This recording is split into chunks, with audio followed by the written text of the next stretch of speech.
ఈరోజు దేవుని వాగ్దానమును ధ్యానించుటకు నాతో పాటు ఏకీభవించిన ప్రతి కుటుంబమునకు, ప్రతి సంఘ బిడ్డకు మన ప్రభువును రక్షకుడైన యేసయ్య యొక్క కృప, కనిక్రములు, క్షేమము ఈ దినమంతయు మనకు తోడైండును గాక. ఈరోజు దేవుని వాగ్దానము, దేని విషయమై భయపడకము, దేవుడు నీకు తోడైనాడు.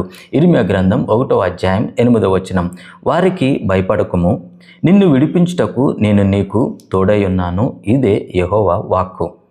ఇంగ్లీష్ బైబిల్లో చదువుదాం. Be not afraid of their faces, for I am with thee to deliver thee, saith the Lord. హల్లెలూయా. ఈరోజు దేవుని వాక్యం నీతో ఏం మాట్లాడుతుందంటే, నువ్వు దేని విషయమై భయపడుతున్నావు? ఉద్యోగం చేయుచున్నప్పుడు నీ బాస్ విషయమై నువ్వు భయపడుతున్నావా? లేకపోతే నీ ఇరుగు పొరుగు వారి విషయమై నువ్వు భయపడుతున్నావా? లేకపోతే నువ్వు చేస్తున్న బిజినెస్ సంబంధించి అదే బిజినెస్ను నీకు పక్కన లేకపోతే ఎదురుగా ఎక్కడో నీకు దగ్గరలో అదే బిజినెస్ను వేరే వాళ్ళు పెట్టారా? దానికి వారికి ఒక పొలిటికల్ బ్యాక్గ్రౌండ్ ఉందనో లేకపోతే వారు ధనవంతులను వారి విషయమై నువ్వు భయపడుతున్నావా? అయితే దేవుని వాక్యం ఏం సెలవిస్తుందంటే, దేని విషయమై నువ్వు భయపడకుము, ఎందుకంటే వారికి ఎవరు తోడైనారు నాకైతే తెలియదు, కానీ నేను నీకు తోడైనానని దేవుని వాక్యం సెలవిస్తుంది. హల్లెలూయా. ప్రియ కుమారుడ, కుమార్తె, ఏ విషయమై భయపడుతున్నావు? ఉద్యోగం పోతుందని భయపడుతున్నావా? భయపడకు. అన్న కంపెనీలో లే ఆఫ్ జరుగుతున్నాయి అన్న, ఏం చేయాలో అర్థం కావట్లేదు, అయినా భయపడకు, ఎందుకంటే నీ దేవుడు నీకు తోడై ఉన్నాడు. హల్లెలూయా. అన్న ఇంటర్వ్యూ నేను క్రాక్ చేయగలను లేదా, నాకు భయం అవుతుంది, భయపడకు, నీ దేవుడు నీకు తోడై ఉన్నాడు. హల్లెలూయా. అన్న మా కుటుంబంలో అందరూ తక్కువ ఏజ్లో చనిపోతున్నారన్న, తక్కువ యవ్వన వయసులోనే చనిపోతున్నారన్న, నాకు భయం అవుతుందన్న, భయపడకు, నీ దేవుడు నీకు తోడై ఉన్నాడు. హల్లెలూయా. నువ్వు ఏ దేవుడిని అయితే ఆరాధిస్తున్నావో ఆరాధించే దేవుడు నీకు తోడై ఉన్నాడు కనుక నీకు మరణం రాదు. హల్లెలూయా. నీ ఉద్యోగం పోదు. హల్లెలూయా. నీ బిజినెస్లో లాస్ రాదు. హల్లెలూయా. వాళ్ళు చేతబడి చేస్తారని, వీరు చేతబడి చేస్తారని, లేకపోతే వాళ్ళు ఏదేదో చేస్తారని నువ్వు భయపడుతున్నావేమో, కానీ ఈరోజు దేవుని వాక్యం సెలవిస్తుంది ఇర్మీయా గ్రంథం 1:8 ప్రకారంగా భయపడకము. ఎందుకు భయపడొద్దంటే, నేను నీకు తోడైనాను గనుక భయపడొద్దు. హల్లెలూయా. ప్రియ కుమారుడ, కుమార్తె, ఈరోజు దేని విషయమై నువ్వు ఆందోళన చెందుతున్నావు? దేని విషయమై నువ్వు భయపడుతున్నావు? అన్న మా కుటుంబంలో చూసుకుంటే అన్న ఈ రోగము కంటిన్యూగా వస్తుందన్న, అందరికీ నేను గుండె జబ్బులు కంటిన్యూగా వస్తున్నాయన్న, లేకపోతే ఈ రోగము, ఈ మరణకరమైన రోగం కంటిన్యూగా వస్తుందన్న, దాని విషయమై నాకు భయం పడుతున్నానన్న అని నువ్వు అనుకుంటున్నావా? నీకు ఒక శుభవార్త. ఇర్మీయా గ్రంథం 1:8 ప్రకారముగా హల్లెలూయా, భయపడొద్దు, నీ దేవుడు నీకు తోడై ఉన్నాడు. హల్లెలూయా. కొంతమంది కుటుంబాల్లో విడాకులు, డివోర్స్ ఈజీగా అయిపోతాయి. వాళ్ళ అక్కకి డివోర్స్, వాళ్ళ అన్నకి డివోర్స్, లేకపోతే వాళ్ళకి వీళ్ళకి అందరికీ డివోర్స్ అయిపోతూ ఉంటాయి. ఆ కుటుంబంలో చూస్తే ఆ కుటుంబంలో వరుసగా అందరికీ ఎంతమంది అన్నదమ్ములు ఉంటుందో అంతమంది అక్క చెల్లెలు ఉంటే వాళ్ళందరికీ వారి విషయమై నువ్వు భయపడుతున్నావా? డివోర్స్ విషయమై. హల్లెలూయా. నీ దేవుడు నీకు తోడే అన్నాడు. ఇంక నీకు విడాకులు జరగవు. ఏ భర్తతో అయితే నీకు వివాహమైందో, ఏ వ్యక్తినైతే నువ్వు చేసుకున్నావో ఆ వ్యక్తితో నువ్వు సుఖముగాను సంతోషముగాను నువ్వు జీవిస్తావు. హల్లెలూయా. ఎందుకు తెలుసా?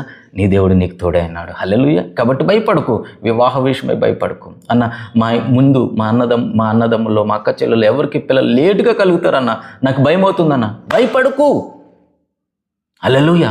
దేవుడు నీకు తోడే అన్నాడు గనుక వారికంటే గొప్ప అద్భుతం నీ జీవితంలో జరుగుతుంది. అందుకని దేవుని వాక్యం సెలవిస్తుంది, భయపడకుము. హల్లెలూయా.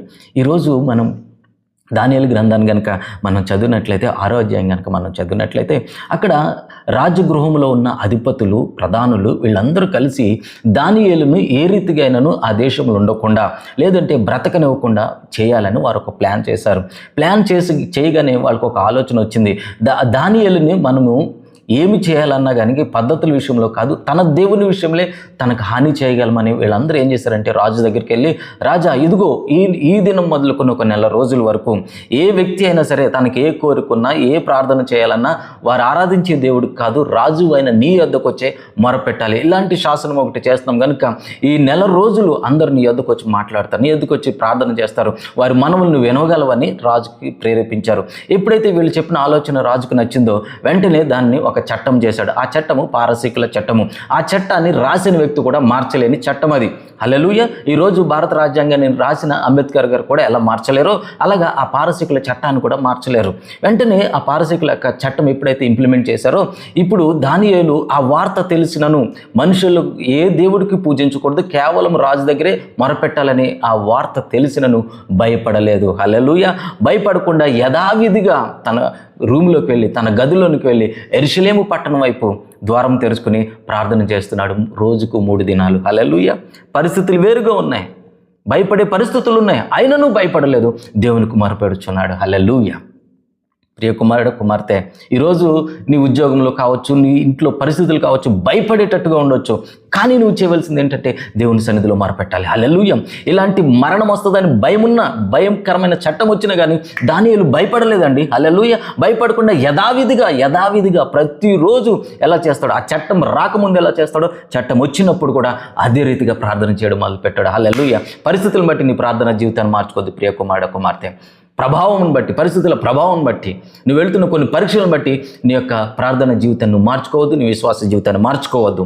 ఏ దేవుడు ఏదైతే నమ్మకం ఉంచావో నీవు పరలోక రాజ్యం చేరేంత వరకు ఆ దేవుడిని గట్టిగా పట్టుకుని ఉండు. హల్లెలూయా. ఆ దేవుడు నిన్నన్నిటి నుంచి విడిపిస్తాడంట. భయపడకము, దేని గురించి భయపడకము, నిన్ను విడిపిస్తానని దేవుని వాక్యం సెలవిస్తుంది. హల్లెలూయా. ఎప్పుడైతే దానియేలు ఆ రీతిగా ఉన్నాడో మిగిలిన అధికారులు అందరూ వచ్చి రాజుకు పట్టించేశారు. ఇదిగో రాజా, నువ్వు ఇచ్చిన ఆజ్ఞను మీరి ఉన్నాడు కనుక ఇప్పుడు ఈయన ఏం చేయాలంటే సింహాల బోన్లు వేసి చంపేయాలనుకున్నారు. హల్లెలూయా. ఆ రోజుల్లో సింహాల బోన్లు ఏ వ్యక్తినైనా వేసి చంపేయాలంటే సింహాలకు ఫుల్గా భోజనం పెట్టేవారు కాదు. ఓ 10 రోజులు 15 రోజులు వాటిని మార్చేసేవారు, ఆకలితో మార్చేయగానే ఏ జంతువుని వేసినా, ఏ మనిషిని వేసినా ఇంకా వెనక ముందు ఆలోచించకుండా ఆ మనిషిని చంపేసేవి. కనుక అలాంటి సింహబోన్లో దానియేలు నేసినప్పుడు హల్లెలూయా, మనం ఆ వాక్యాలు కనుక మనం చదివినట్లయితే దేవుడు తన దేవదూతను పంపించి దానియేలును రక్షించాడు. హల్లెలూయా. ప్రియ కుమారుడు కుమార్తె, ఈ ఉదయకాల సమయంలో ఈ వాగ్దానం వింటున్నావు కదా, నీకు ఒక శుభవార్త. విదేశాల్లో ఉన్నానన్న నాకు భయం అవుతుందన్న, విదేశాల్లో ఉన్నానన్న ఉద్యోగం పోయిందన్న, ఏం చేయాలో నాకు అర్థం కావట్లేదు, భయపడకు అన్న. విదేశాల్లో ఉన్నానన్న మనుషులు లేని చోట నేను పనిచేస్తున్నానన్న, భయపడకు.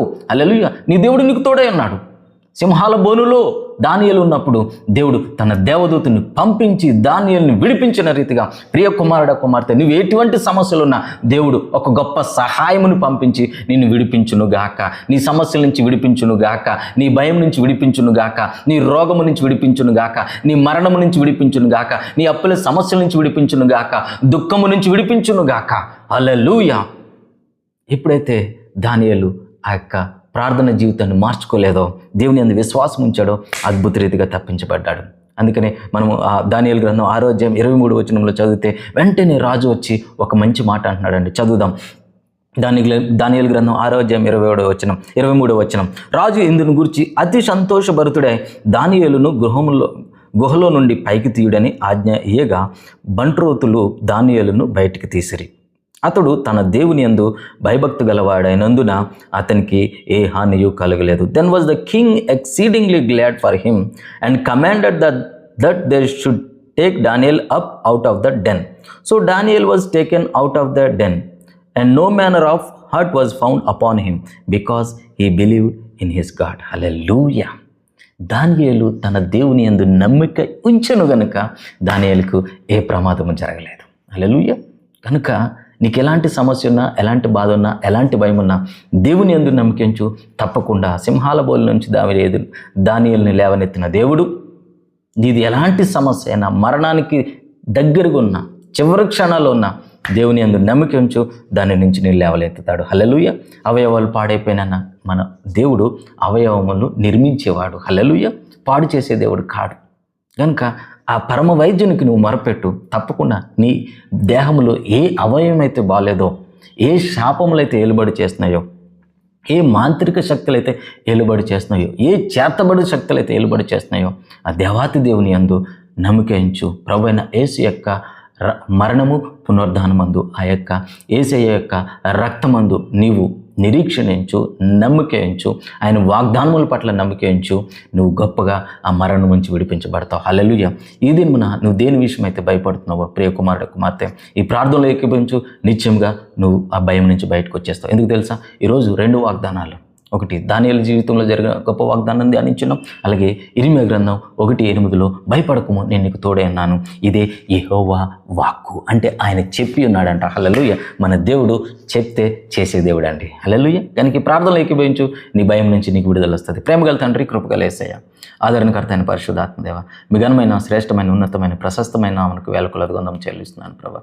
ఇర్మీయా గ్రంథం 1వ అధ్యాయం 8వ వచనం ద్వారా మీరు మాట్లాడి ఉన్నారు ప్రభా. భయపడవద్దు, నేను నీ దేవుడిని అన్నాను, నేను విడిపిస్తానని. ఇది యెహోవా వాక్కు. Thank you lord.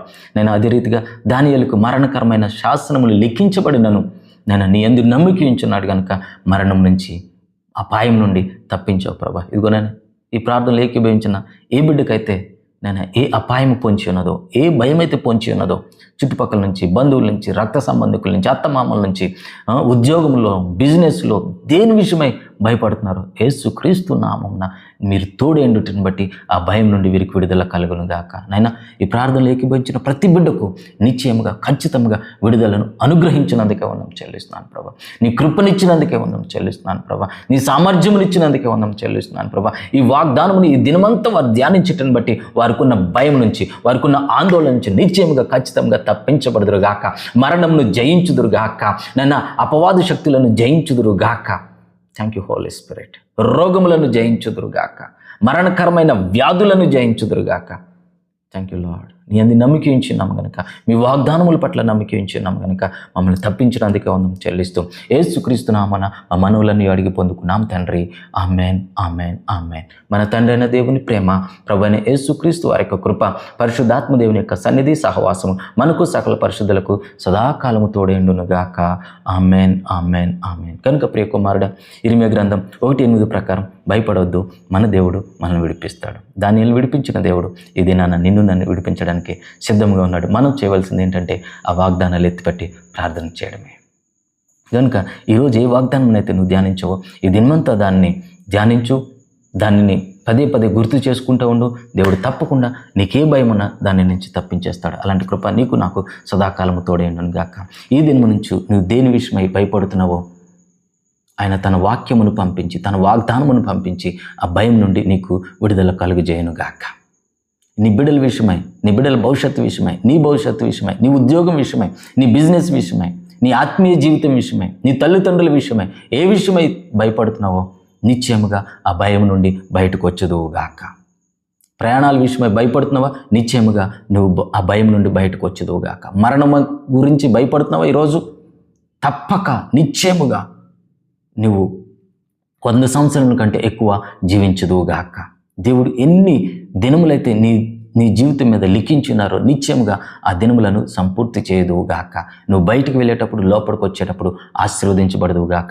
ఏ పితరుల శాపము నీ మీద ఏలుబడి చేయకుండాను గాక. ఏ భయంకరమైన రోగములు కానీ, వ్యాధులు కానీ నీ మీదకి కానీ, నీ బిడ్డల మీదకి కానీ, నీ కుటుంబం మీదకి కానీ రాకుండాను గాక. సాతాను హస్తము నిన్ను ముట్టకుండాను గాక, నీ కుటుంబమును ముట్టకుండాను గాక, మన సంఘమును ముట్టకుండాను గాక. అకాల మరణములు ఆగిపోవును గాక. అప్పులను జయించుదురుగాక. ఉద్యోగములు వర్ధిలతో వచ్చునుగాక. బిజినెస్లో వర్ధిలతో వచ్చునుగాక. దేవుని ఆరాధించుటందు నీకు జ్ఞానము కలుగునుగాక. సమస్యలను అధిగమించే దేవుని యొక్క వాక్య జ్ఞానము నీకు వచ్చునుగాక. దేవుడి మాటలను దీవించునుగాక. అందరికి వందనములు. షాలోమ్. ఎవరైతే ఇప్పుడు వరకు మన యూట్యూబ్ ఛానల్ సబ్స్క్రైబ్ చేసుకోలేదో దయచేసి సబ్స్క్రైబ్ చేసుకోండి. అలాగే ఇలాంటి వాగ్దానములు ప్రతిరోజు వినాలనుకుంటే కనుక మీ బంధువుల్లో, మీ రక్త సంబంధికులు, స్నేహితులకు అందరికీ షేర్ చేయండి. వారిని సబ్స్క్రైబ్ చేసుకోమనండి. ఇది దేవుని మాటలు, నిజమైన మాటలు, బలమైన మాటలు. నువ్వు ఎప్పుడైతే వారికి పంపిస్తావో వారిలో ఉన్న భయాన్ని కానీ, ఆందోళన కానీ ఏదున్నా వారు కూడా జయిస్తారు. కాబట్టి నువ్వు కూడా దేవుని రాజ్యంలో భాగస్థుడు అవుతావు. కనుక షేర్ చేయండి. వేరే వాళ్ళకి కూడా సబ్స్క్రైబ్ చేసుకోమని చెప్పండి. అందరికీ వందనాలు. ఆమేన్.